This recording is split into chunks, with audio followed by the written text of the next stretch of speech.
about to try to figure out a way to Exactly. It's been a big touchstone. My favorite panel is this, yeah. Mine is so we're navigating a very split of where that It's what's trader volume. There've been a lot of things to do. Far. Sort of much more. it took me a while. Yes. Hopefully where everybody's No. You don't even Like the walls. it's see Now it's to be tucked in the corner. you can come closer. It saves us having to project to the back of the room, which cuts down on the conversation. Can you hear us? I can. Oh, good. And I'm for all intents and purposes for now not here. I just which is Do you guys want me to close this? I think we're at time, aren't we? Yep, you're 5 after. Okay, we're getting started. People will come in late because that is Okay.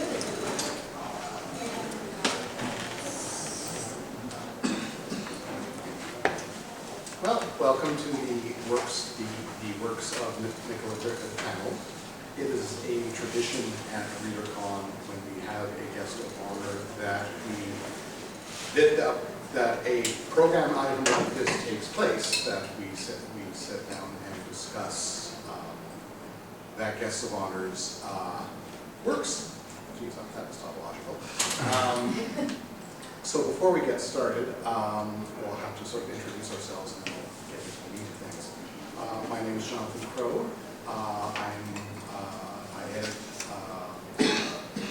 fanzine called Thesis. It's up for an award this year. I review Canadian science fiction for AE, and I blog and obsess about maps and do various other things. Alena, who are you? I'm Alena McNamara. I write primarily fantasy. I've got a few short stories out. One of them is in the newest Lady Churchill's Rose Bud for Slut. And I'm working on novels.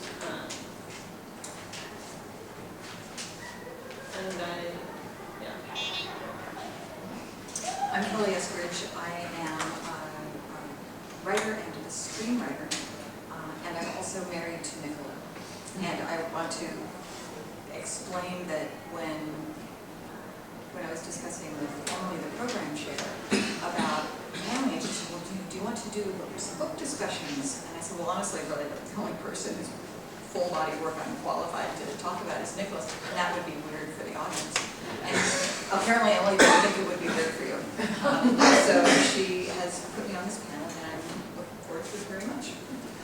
Before we get started, I want to get a sense, before we start getting into some detail, what you all are, excuse me, what you've read, so we know what you're dealing with, so we know when to stop and explain. Show of hands, please. How many here have read Hild? Halfway. Yeah. How many of you still have it on your to-read shelf? Yeah. How many of you have read Ammonite? Okay. Slow River. The Odd Tarbinger books. Okay, so we've got some people here who have read everything. Cool. We were discussing before we came here. We discussed amongst ourselves how to approach it, and there was a line of thought that said we should look for thematic linkages and talk about things that they approach, and things as they across books and things like that. And there was also the line of argument that said that we should probably go book at a time. I think we're going to end up doing a little bit of both. I think we'll start and then just sort of see where it takes us. So, with your permission, I think we should start with Ammonite. I think we should. I think. This is my copy. It's a first edition paperback. I bought it when it came out, so I've been looking forward to this for a while. This was her first novel, came out in '93, and I reread it last week for this panel. I thought to myself, this is a really good first novel. What do you think?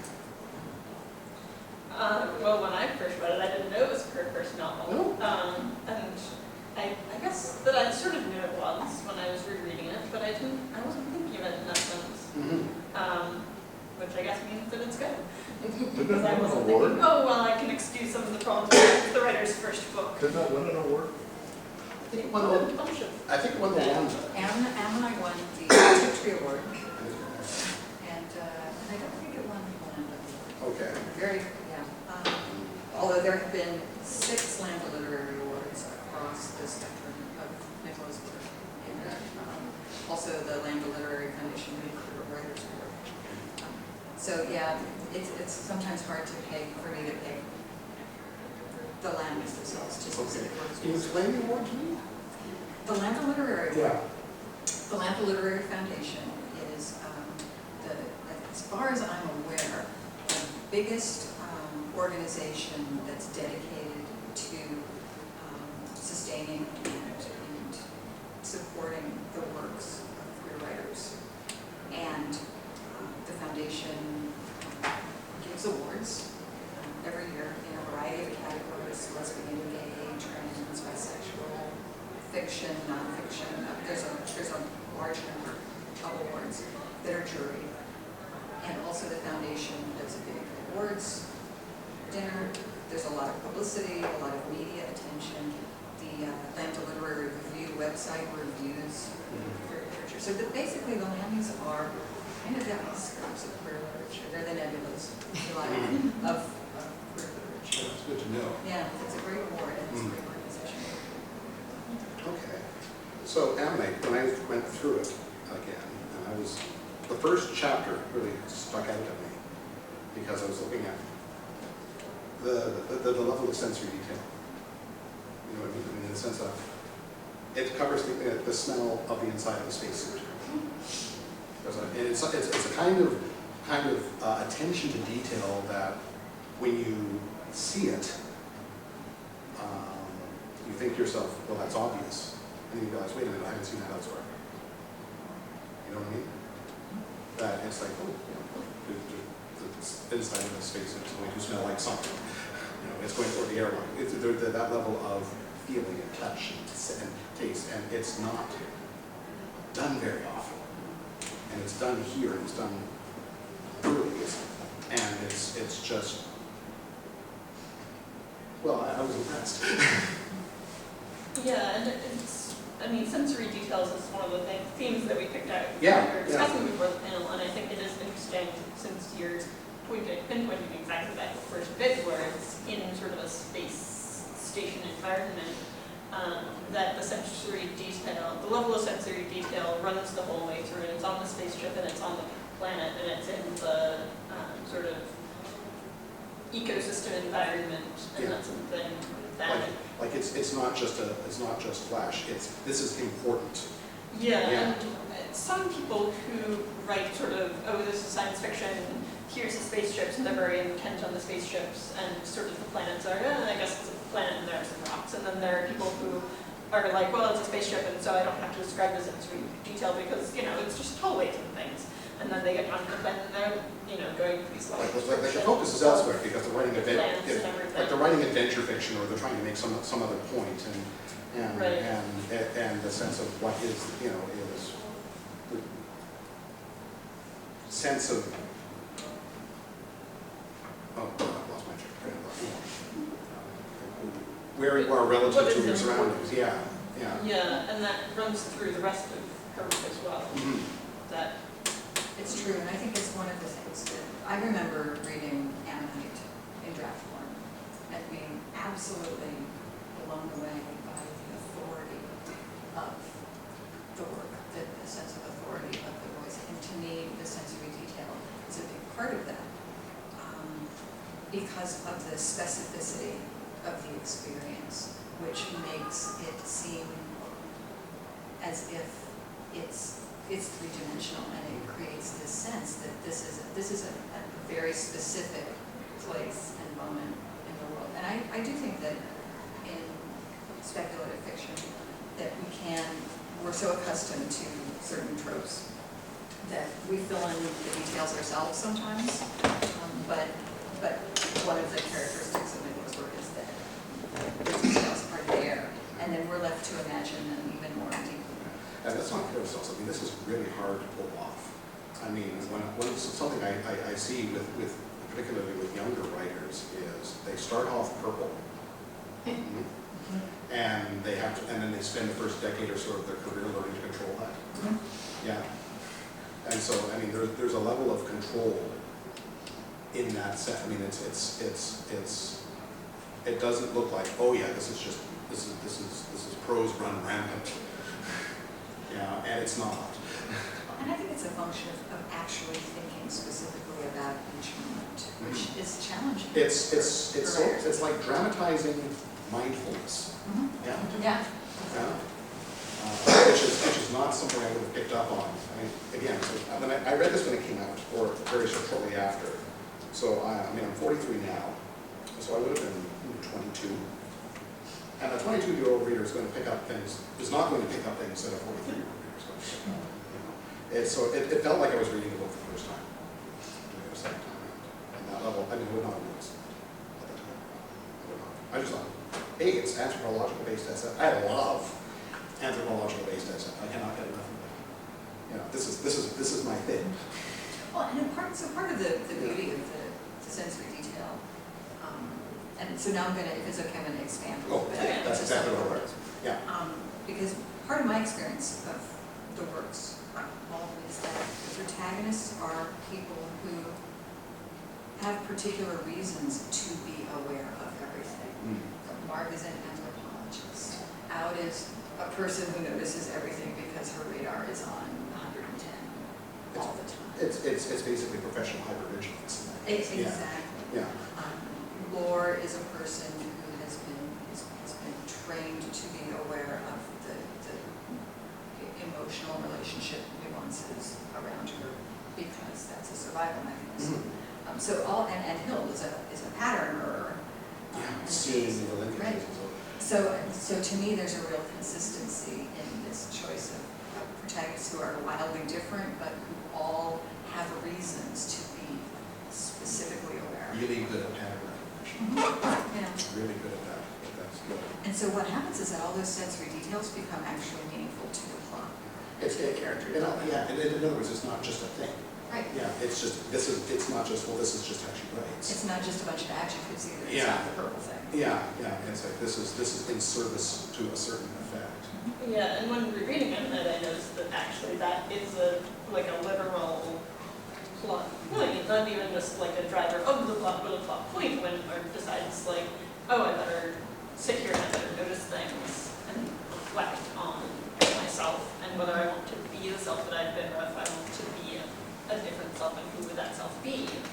And that is sort of a sea change in the narrative of the book. And I thought that was very interesting. I think you can't really say that all of the protagonists have that moment. You know, if Hild ever had that moment where she decided, oh, I'm going to notice things, and it's when she was like 2. But it's interesting that is like specifically and explicitly part of not just the narrative, but in fact the plot in Ammonite. You've been dying to jump in. So. Well, I'm new to the author, so I haven't read all these books. Okay. Can you give a non-spoiler, one-sentence plot of the book? Okay. Anyone want to try this? I know I'm going to make a hash of it. It's a science fiction novel where humans from Earth discover this planet, and then there's an illness that kills all the men in the exploratory crew. And so basically they're like, oh god. And then the main character is this anthropologist who's really the first person to go down to the planet after this has happened. A couple of centuries in the past or something like that. So they've been there for a while. Maybe a few decades. So it's still the original generation. So because of the virus, basically the corporatist colonizers are not able to sort of get down there and exploit the planet. So they send her. So she's down there as a way of sort of testing a vaccine against it, and B, doing her job as an anthropologist. This is the bargain. She's sort of made a devil's bargain in order to go down there and do her work. Right. The backstory is there's a lot going on in a fairly small, by modern standards, book. It's only about 300 odd pages, which 25 years ago was an ordinary sized SF novel.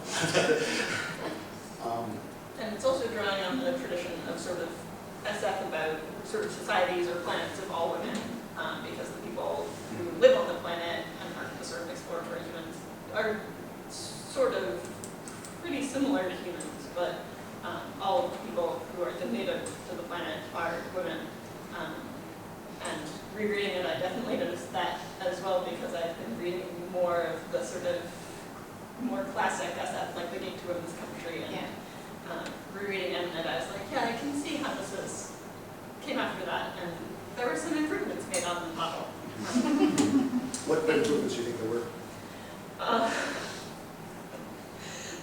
Well, I read Come on, you left it hanging. I have a lot of opinions. That's a different panel. I have a lot of opinions about classic feminist SF because I'm much younger than the second wave generation of feminists, and I think that colors a lot of my opinions. But after I reread Ammonite, I reread an essay that she'd written about it and sort of wanting to show that women take it on all of the roles in society, and so if it's not just, well, all the men are over here and they're all violent and they kill things, and all the women are over here and they're all nurturing and they teach people things, and they know how to heal people. And in Ammonite, sort of the women are the warriors and they're the people who are kind of battle mad and go out and they're everybody. Kill stuff. And they're still communities. There's still explore politics. And they trade and and you there have is violence and there is evil and there is. And there are people who are really stupid and do stupid shit, and it's like, yeah. I went to a women's college and it's all there. And what it surprises me, and the other thing that grabbed me with Ammonite, and what sort of, when I read Hild last year, and I was like, my God, there's in both cases, there's just, the level of detail in the world, and she leaves things tantalizingly unsaid, you know what I mean? Like there are some guesses about how the virus works and what its function is in the planet's local biology, and how it's adapted to humans. And it's left there, and that's cool. I mean, it's not like, well, we're going to have a sequel. No, it's just that there is, the book is not about that. It's not that kind of problem-solving, equation balancing science fiction. This is a story about people. This is a story about, there's some bloody good writing here, and there's some bloody good world building in here, and it is still very much character driven. Yeah. And especially Margaret. Yeah. And that's something that defines basically all of her books that I've read. It's in Slow River, it's in the Outbooks, it's in Hild, obviously. And so what can we say about these characters? I mean, you had a point. You had a point. About what your line was, protagonists and internal landscapes. Yeah. So yeah. Say something about that. I say something brilliant. So rereading Ammonite and one of the Outbooks, the second one, which is my favorite. That's this one here. Stay. Yeah. We'll come to that in a moment. And I noticed I was putting together the pattern of all of these people being observers, and obviously they have different reasons for being observers, but a lot of them have this internal place from which they watch the world, and it's not even like a character trait so much as who they are. And obviously with Hild, it's a very different thing than with Mark, but they all take this observer stance in society. And I found that very interesting. At a certain level, they have this detachment. And I'm going to quote Dorothy Sayers because she has that lovely bit in Gaudy Night where one of the other characters tells Harriet Vane to value people who love you for your detachment, because that's really important. If you are a person who detaches from the world and observes it, then that's something that a lot of people are going to put you down for.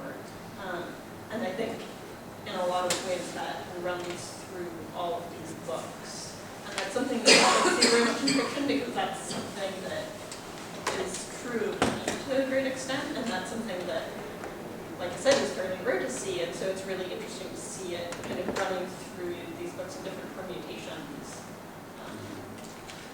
And especially when I first read, when I was rereading the books recently, I read, I'm not sure if I read them originally, but I'd forgotten like everything about them. And then I picked up the second one and I read it, and it just kind of struck me. And at that point, I didn't care if there was a first book, because it so perfectly encapsulates this moment of deciding They're not. to engage with the world. Yeah, they're not, because they're not detached observers. You know, they're running into that. Well, anthropologists like to muck with Heisenberg's uncertainty principle, like they get it wrong. You know, in the sense that they use it as a metaphor, like the act of observing affects that which is being observed. So I mean, this is But it not. also changes the observer. Yeah. Well, and I think that all the books are very, I agree with you, I've never thought about that before, about the detached observer, but I also agree that the pivot point, there's a pivot point in all of the books in which the character, the protagonist, has to engage, because action is required, and these are all very active people for all their detachment. They are not people who just sit there and watch. They are people who have this particular stance and yet are also being very active and making lots of choices and having lots of impact in the world. There's a give a shit moment. Well, yeah. and there's a give a shit moment, and then there's also the it's not even, it's not the opposite of detachment, because it's not an attachment moment exactly, but it's more of an engagement or a vulnerability or now somehow things must come in, and I must allow that because it's necessary for the story. It's necessary for what I want, and there are always consequences for that. Because these are, in many cases, these characters are coming from a very, their starting point. You know, the start position of the book is a place of considerable pain. I mean, these people who've known violence, they've known violence, they've known abuse, they've known. Wow, so that's really actually all the books do. They start from. Yeah, and there's a narrative of healing. There's a narrative of putting yourself. I mean, the neat little tricks in Stay, where the little things about the little epigrams. Yeah. For larval and pupate. Right. There's a word I use from that name my fanzine after, ecdysis. It's the sloughing off of old skin. Yeah. So let's pause for just a moment, since we're talking about Stay and a little bit about Swiffer. Do you need a capsule summary of the plots of the books? Okay, I should have counted. No, that's quite all right. Why don't we, since we're talking about that, we should talk about why don't we move over into Slow River? If we're doing Stay, let's do that and then. You want to go back? You want to swim over to Out? Am I pronouncing that right? Yeah. Rhymes with proud, etc. Remember, she's not here. The summary of the books is going to be tricky. It's tricky. She's a spoilers are going to. Yeah. Well, we have almost have to describe Out. She is a former cop whose, you know, mother is a Norwegian ambassador, a Norwegian diplomat. She's now a private investigator or something, and Out is a former police officer in Atlanta. She's been the first two. Her first book is The Blue Place, then Stay, which is book 2, and then Always, which is book 3. But Always takes place in Seattle. And she's lesbian. not sure if she ever saw that in as such directly in text, No. but all of her romantic and sexual relationships on the pages are written. Well, that's also characteristic of all the works. There's no sexual identification, that the protagonist doesn't self-identify and as if she It's would, like it's just taken but as read. herself, Yeah, it's like, yeah. explore themselves. And don't feel a need to particularly explain to the reader why that is, which is something I would want. But Yes, it going back, normalizes, yeah. so the Out books, Out Torvingen is a person of great detachment and a person of great violence who is privileged by her mother's status and privileged with a shit ton of money. And a person of extremely good tastes who has a very brutal perspective on the world and a particular sense that out to me, there's a sentence, and I can't quote it exactly, but it's something about parting the crowd. But it's just, there's this sense that, and the 3-book arc take out from this place of absolute detachment in a particular way to a place where she is, much to her surprise, much more engaged with the world and finding out that the people along the way are much more real and No, it should so be, is she. no, it should be mentioned, since we're out of science fiction, that these are thrillers. These are not genre works. So I was thinking about that also, and I don't think I would categorize them as thrillers. I think I would characterize Blue Place as a thriller / detective novel, sort of. I think I would characterize Stay as more of maybe just sort It's of, difficult, isn't it? yeah, it's sort of a middling sort of thing. It's very, the plot is a lot more in the emotions than in the thing, the It's- events that occur. They're books, and they're not, and if they have they're still books, and they're character-based books, and they're talking it's about growth and healing and self-awareness and redemption. That's a cliche, but it's and so it's almost like in the way that Ammonite is more interested with character than with the nuts and bolts hardware of science fiction. These are like that to history. I think. Yes, but they're also, it's not like Dorothy Sayers where there are mysteries even if there are other things going on. In these, maybe there's sort of a mystery, but Out is solving problems. Out is a problem solver. So it's not falling in that formula of. I don't think so, but I actually think I might disagree with you a little bit about Ammonite Okay. in terms of the science fiction. It is absolutely character driven, but I also think that part of the authority that I felt when I was reading it was that there is so much nuts and bolts in a particular way that really grounded it for me in science fiction in a way that I wasn't expecting. And with the Allen books, because they're set in the present, and thank you. They're contemporary and they are about a character who has a lot of power, and so she doesn't have those kinds of struggles, right? But she has the ability to solve problems, and then comes the time when she starts finding problems that aren't so easily solved by just being herself. And so in that way, I actually think the Blue Place is kind of a thriller, like you said, but Stay is a different beastie. I think that Stay is basically, I think of Stay as a meditation on grief and violence, and also on friendship. I mean, I was going to say that Always is a love story, and I think in that case, Stay is sort of a self-love story, if that makes sense at all. And since you mentioned the nuts and bolts, I'm just going to jump to Slow River and say that Nothing was empty. Slow River is going to jump off the table. and Slow River, I really love that the science in that book is eco-science. I loved that. It's one of those sciences that no one ever does science fiction out of, and it's great, and I love it. I would actually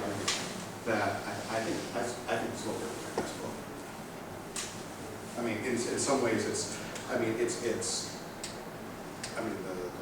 on a structural level, the tense changes actually completely make sense in terms of what's where in the narrative it is, the shifting narratives, and all comes together so nicely. And it's very hard, very, very, very hard to put down. And yet at the same time, you've got these the eco-sciences there, and it's the kind of stuff where Stan Robinson talks about the thing about exposition, right, as sort of like the default voice of science fiction, the part that makes science fiction, right? And he just the explanatory bits and the descriptive bits, and that's there here, and it's in there, and it's in Hild. Yeah, and it's in Hild. I mean, and Slow River. So I think I suspect we're going to have to explain Slow River. It's eco-cyberpunk, and about abuse and recovery from abuse. That's my summary. That's a good summary. Is it sci-fi? Yes, it's very science fiction. It's near future, and it centers on a waste treatment plant in near future Britain, and so that's the science. So it's basically the science of sewage. Yeah, it's really awesome. It is, and it is distinguished by a structure in which the protagonist's story is told in three different points of view, depending on the part of her life. Because she's a person who experiences a breakup. The book opens with her just having escaped. We learn pretty quickly having just escaped from kidnappers, and she finds herself naked, bleeding in a strange city without any kind of identification, and she has to make a way. For various reasons, she cannot reach out to her family.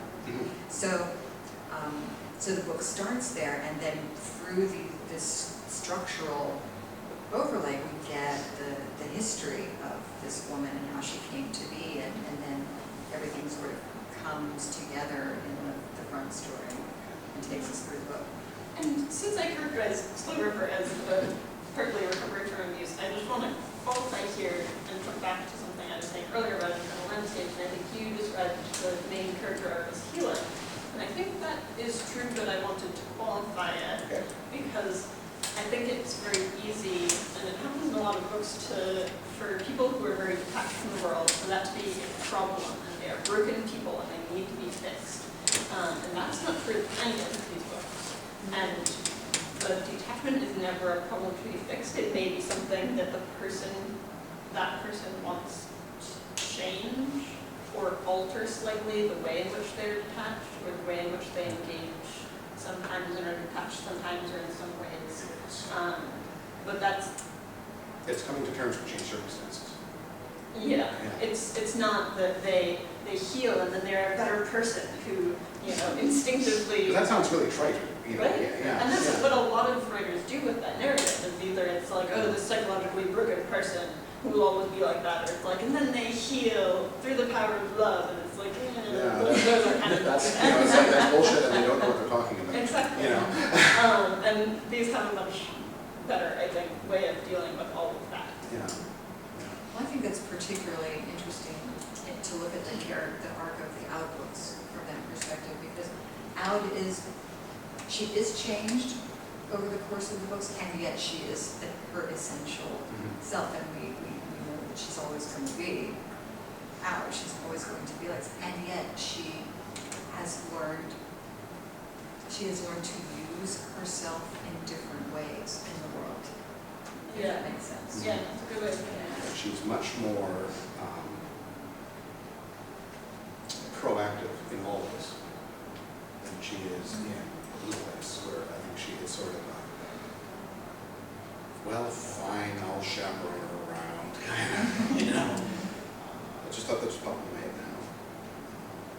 I mean, I was really struck by the Blue Place, because again, sometimes you sort of see when a certain emotion or a certain mental state, and you find a writer that nails it in a way, and speaking as someone who has done his share of involuntary threat assessments, the Blue Place nails hypervigilance. It just nails it. And I think Stay nails grief. Yeah. For me, it sounds great to have a go-to book on grief, but this would be the one for me. I wonder then, we can't answer this question except speculatively. Do you think somebody could read Stay without having read The Blue Place? I do. I mean, that's what I did when I was reading. Yes, Yeah. I did. Yeah. I had to read them backwards because my library gave them to me in the wrong order. Oh, no. It's doable. Okay. You do think that I was really crazy, but the books are comprehensible like that. That's good to know. And I've got to say, it's one of those things where, like the including. Yes. The including in Stay is so. Does everybody understand including as a term? It's when they give you a little bit of what happened before, and then you create the rest of the world from that in your imagination. And Yeah, Tiptree had this line that said, start at night at the bottom of at the bottom of a hole 5,000 feet down in the middle of the story and don't tell them. You're thrown into the middle of it and you figure it out as you go along. There's no info dump at the start. There's no big long paragraph at the That's start. one step at a time. Previously on Yeah. Buffy the Vampire Slayer. Yeah. So yeah, and the other books do that super well instead. you are clued in, including as you go on. Yeah. And so that's part of the concept that Nicola's talked about in person and in print about wanting to create immersive fiction, right? The notion that we enter into the story and that we are learning along with the protagonist. And Speaking of immersive, speaking of, I have never, I don't think, I'm not, as a former professional historian, I have a very hard time reading historical fiction for record, but I have no trouble with this, partly because it's not my career. But partly, but we said immersive, I thought this was the perfect time to segue. yeah. Right, go for it. To basically this book on, get the century wrong, 7th century, 7th century Britain. And speaking of immersive, I mean, you're familiar. This is Hild Whitby, right? This is somebody who is known from a couple of paragraphs in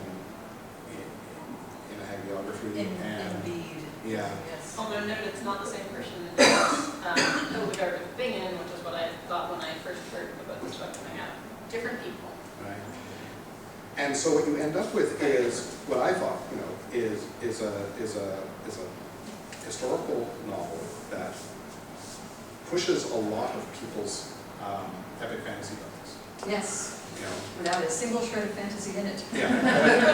I mean, I made an argument once when I was talking about that nonfiction panel I was telling you about a little while ago, and I thought this is essentially that we are all junkies, and we are looking for our next fix. And my argument was that there were nonfiction books that would get the same fix that we get from SF fantasy. And we can get that fix from this too, because what are we looking at when we're looking at that immersive world building thing, the detail?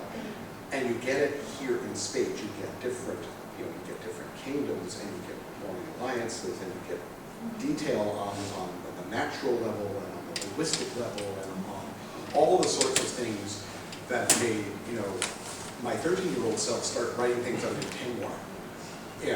Reading Tolkien, just getting all the lists and details and trying to keep everything straight and all the sorts of things you can totally geek out over. Yes. And it's in this historical novel. It is great to keep that way, you're right. Yeah. It's true. Although I've got to say that, so I know there's another panel on sort of mainstream fiction that can be read as SFF, but they didn't put me on panel. That panel. Well, that's what I'm doing that I'm going to for talk 15 minutes. Yeah. Well, anyway, one of the thoughts that I have about that is this concept, I think it's Joe Walton's, of the numinous in fantasy, and it's sort of, it's a feeling. The numinous is a feeling that writing can evoke, and it's a feeling about the universe being bigger than you are, and it's sort of, for Joe Walton, it's the fantasy equivalent of the science fictional sense of wonder, quote unquote, like the sense of wonder of the science fictional universe, as compared to the fantastical numinous sense, which is that sort of there are wonderful things, magical, fantastical things, and here's sort of hard glimpse of that. And that is something that I think the writing around, especially Hild's pattern sensing, nailed really, really well. And that is why I think that a lot of people who like fantasy like Hild, because of that sense of newness, that at least is one of the things that I really love about fantasy literature. And it's one of the things that I really love about Hild as well. That's very interesting, and I think it relates, to me, all of the books have some of that quality, even although in a much different way the other books.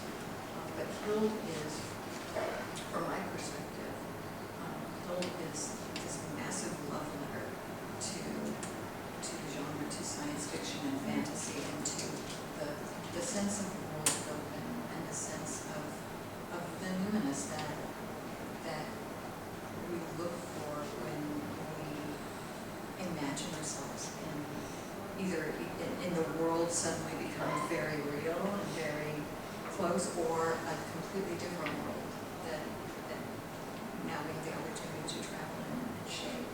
And it's this grand adventure to be in a book with people that, I'll speak for myself, as people that I connect with emotionally, and then who are as transported by their experience in a particular way as I am, and then who connect to the world in the ways that I would hope I would if I were in that situation. I don't think it's exactly that. It's what you've just made me think about, is that sense of connection and kind of awe or joy or. And Ammonite has some of that too. I mean, it's science fiction, but it's got that luminous sense and it's got that joy and connection as well. It's really interesting. I was in conversation with somebody earlier today who said that, from their perspective, all of Nicola's books are completely different. It's like a completely different writer wrote all the books. And I have to say, I don't feel that way. I don't agree. Yeah. Because I see these clear connections in these kinds of ways, and I see a really clear connection between Ammonite and Hild. I feel like it's. I mean, they mentioned with the Abbey. Yeah. With the Abbey and And showed up again in the Blue Place. Yep. Yeah, and it showed up. I mean, this is somebody who's been thinking about this for some time. Yes, and I actually just got a hold of the memoir, and I read through that like yesterday. Because my interlibrary loan finally came through the last minute. I work in the library for that special connection. Who is this character called? Hild? Yeah. She's a real person. What was she? I don't know. I'm not familiar with history. She became known as Saint Hilda of Whitby in the Catholic Church, and she lived in the 7th century in Britain and was converted to Christianity and eventually founded the Abbey at Whitby, which you can still go to. Oh yeah. And which was a monastery and a convent both, and Hild was responsible before her death for training 5 bishops and for facilitating a pivotal event in the religious history of Britain called the Synod of Whitby. But nothing is known about her. She's a very powerful woman and a very influential one in her time. The kings came to her. Nobody knows anything about her because nobody wrote it down. So this is sort of an exercise in creative reconstruction. Yeah. Creating. Yeah, I mean, you're doing as much research as possible, and filling in the blanks of a life that we know very little about. In a century that we know very little about, but which was a kind of great transformation. But what we do know, and it's really, as I say, and you look at it, and you know that this is part invention and part historical research, and you can't tell which is which. It blends very seamlessly. Yeah. Which makes my lapsed historian self very twitchy. I think I like footnotes too much. We're getting close to the end end here, so if people have questions, now would be the time. So based on the discussion and everything, do you think she's a sci-fi writer, a fantasy writer, a detective writer, a history? Like, what's the, why is she the guest of honor of Readercon for sci-fi? Well, I'm about to be in a panel in about 10 minutes that basically argues that historical fiction and science fiction and fantasy might be considered under the same umbrella. There is such a, there is also an argument that says that genre is a marketing term. It's a marketing category.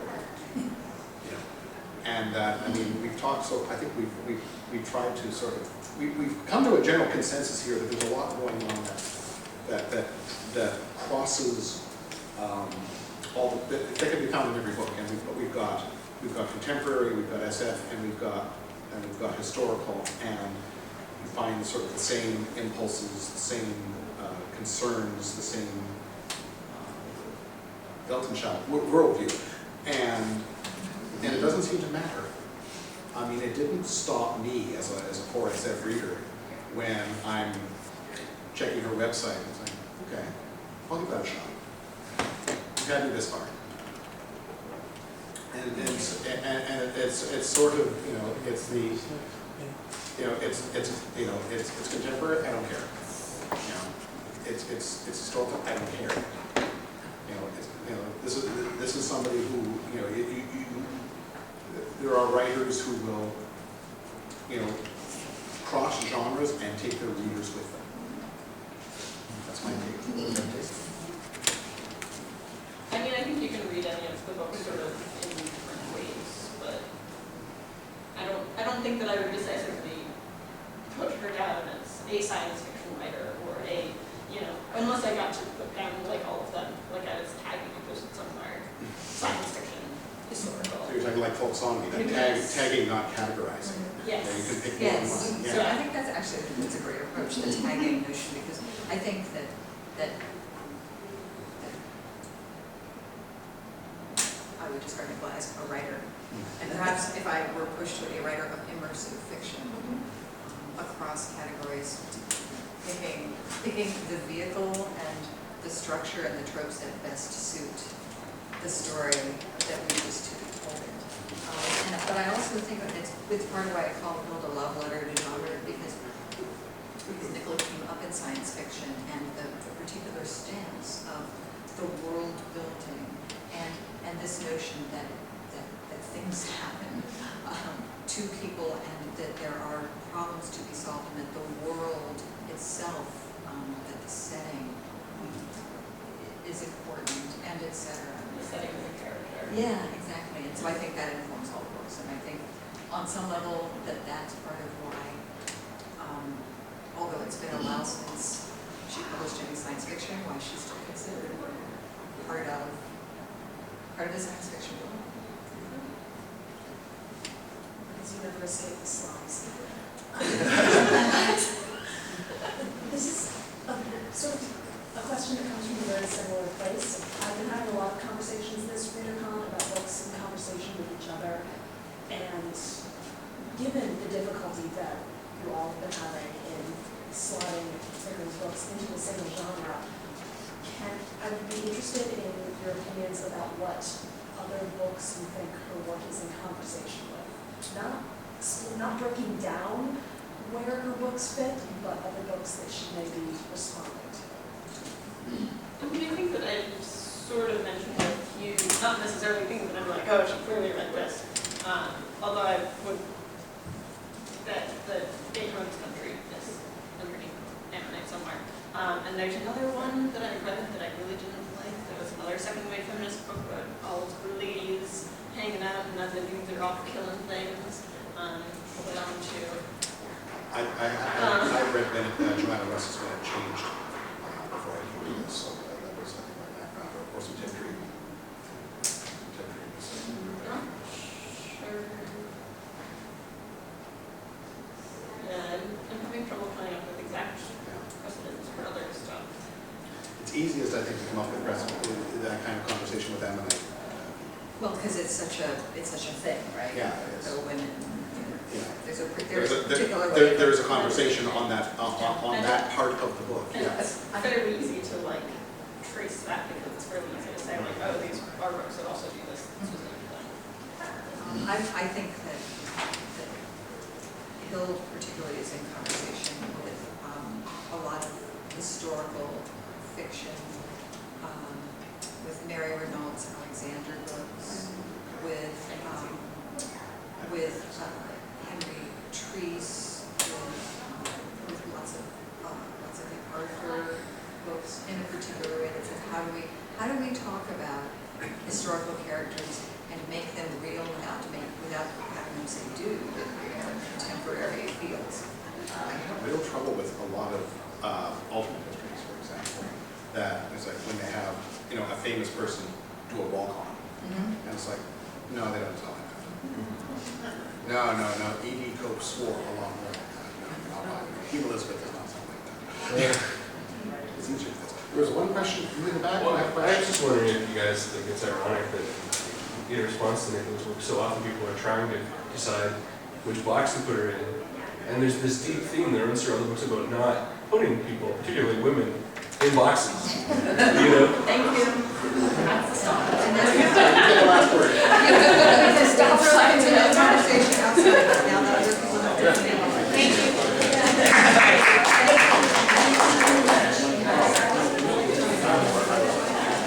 I warned you about this. I want to say hi. I bought your presentation. I'm going to try to slide my name into something.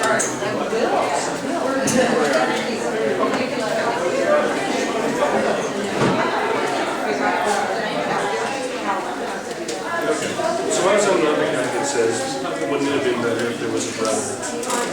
Yeah.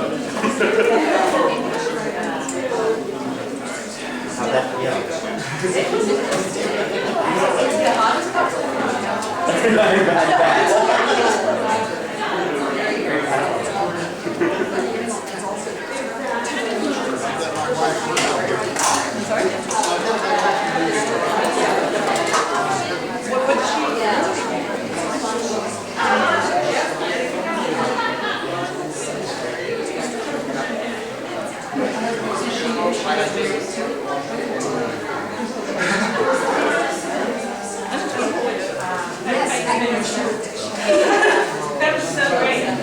Isn't that so useful?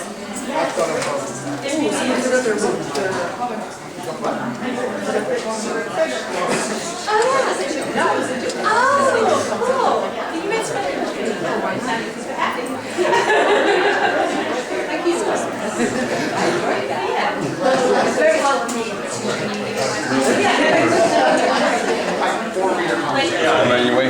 Nope, you're good.